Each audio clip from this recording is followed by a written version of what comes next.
I welcome you all to this unit number 4, which is called as Introduction to Vibration. So in this particular chapter we are going to discuss some basics of the vibration.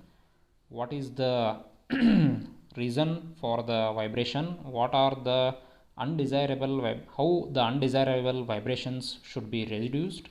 What are the different types of the vibration? And after that, some of the basic terms which are associated with the vibration. So let us start with, what do you mean by vibration, or what is vibration? Vibration is a mechanical phenomenon whereby oscillations occur about an equilibrium point. These oscillations may be periodic. Such as motion of a pendulum, or random, such as the movement of a tire on a road. Now let us understand what is the main reason, or what are the causes of vibrations. The main reasons for the vibration are as follows. The first one is unbalanced centrifugal force in the system. This is caused because of non-uniform material distribution in a rotating machine element. Second one is because of the elastic nature of the system. Third one is the external force. Usually we call it as a excitation applied on the system. And fourth one is the winds, which may cause vibrations of certain systems such as electricity lines, telephone lines, etc. Now the question is, how these undesirable vibrations should be reduced. The undesirable vibrations can be reduced by removing the external excitation, using the shock absorbers, by using the dynamic absorbers, and by resting the system on a proper vibration isolation. Now let us discuss what are the different types or varieties of vibrations. Basically, we are going to discuss the 6 different types of vibrations. One is a free and forced vibration. Second one is the linear and non-linear vibration. Third one is a damped and undamped vibration. Fourth one is the deterministic and random vibration. Fifth one is the transient vibration. And sixth one is the longitudinal, transverse and torsional vibrations. Now let us start with the first one, that is free and forced vibration. What is free and forced vibration? After disturbing the system, the external excitation, or we call it as an external force, is removed, then the system vibrates on its own, and this kind of vibration is known as free vibration. The best example for this free vibration is simple pendulum. The second one is the vibration which is under the influence of external force is known as forced vibration. The example is machine tools, electric bulbs. Second one, linear and non-linear vibration. If in a vibratory system the mass, spring and damper behave in a linear manner, then the vibrations caused are known as linear in nature. Linear vibrations are governed by linear differential equations. If any of the basic components of a vibratory system behaves non-linearly, then the vibration is called as non-linear vibration. Linear vibration becomes non-linear vibration for very large amplitude of vibration. Let us discuss the third one, that is a damped and undamped vibration. If the vibratory system has a damper, the motion of the system will be opposed by it, and the energy of the system will be dissipated in friction. This type of vibration is called as damped vibration. If the system having no damper, then it is called as undamped vibration. The fourth one is deterministic and random vibration.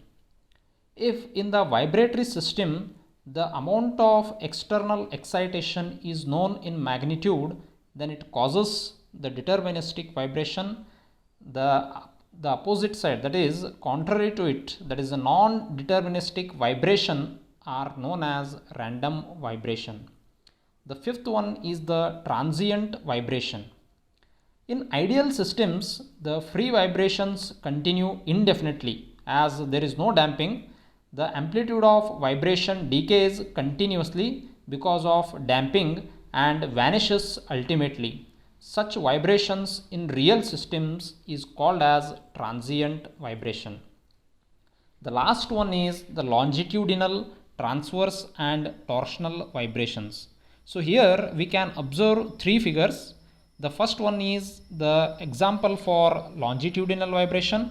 Second one is the figure for the transverse vibration, and third one is the figure for the torsional vibration. So let us discuss first what do you mean by longitudinal vibration. The figure A represents a body of mass m, which is shown in the figure, and this mass is carried on one end of a weightless spindle and the other end of the spindle is being fixed. If the mass m moves up and down parallel to the spindle axis, then it is said to execute longitudinal vibrations. Now let us discuss what do you mean by transverse vibrations.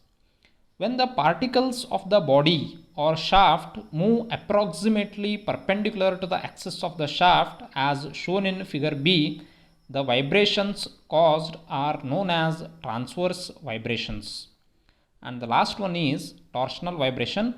If the spindle gets alternately twisted and untwisted on account of vibratory motion of the suspended disc, then it is said to be undergoing torsional vibration, and the example and the figure for the torsional vibration is shown in figure C. So these are the different varieties of or the different types of vibrations. Now let us discuss some of the basic terms which are associated with the vibration. The first one is the periodic motion. A motion which repeats itself after equal intervals of time is called as periodic motion. Second one is the time period. The time taken to complete one cycle is called as time period. Third one is the frequency. The number of cycles per unit time is known as frequency. Fourth one is the amplitude. The maximum displacement of a vibrating body from its equilibrium position is known as amplitude. Fifth one is the natural frequency. When no external force acts on the system after giving it an initial displacement, then the body vibrates. These vibrations are called free vibrations and their frequency as natural frequency, and it is expressed as denoted by radian per second or hertz. The sixth one is the fundamental mode of vibration. The fundamental mode of vibration of a system is the mode having the lowest natural frequency. Seventh one is the degree of freedom, which we have already discussed in the second chapter also. So let us clarify once again what do you mean by degree of freedom. The minimum number of independent coordinates or the parameters required to specify the motion of a system at any instant is known as degree of freedom. The eighth one is the simple harmonic motion. The motion of a body to and fro about a fixed point is called as simple harmonic motion.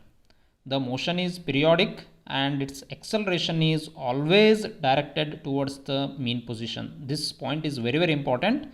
The motion is periodic and its acceleration is always directed towards the mean position and is proportional to its distance from the mean position.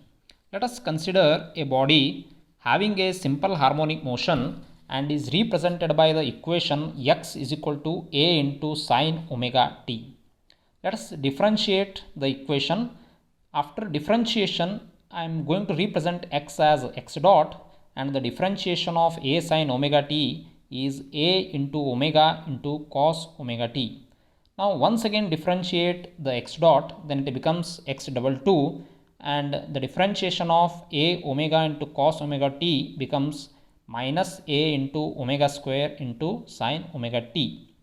We already know that a into sin omega t is equal to x, so replace a into sin omega t by x. Therefore x double dot is equal to minus omega square into x, where x is the displacement, x dot is the velocity, and x double dot represents the acceleration of the body.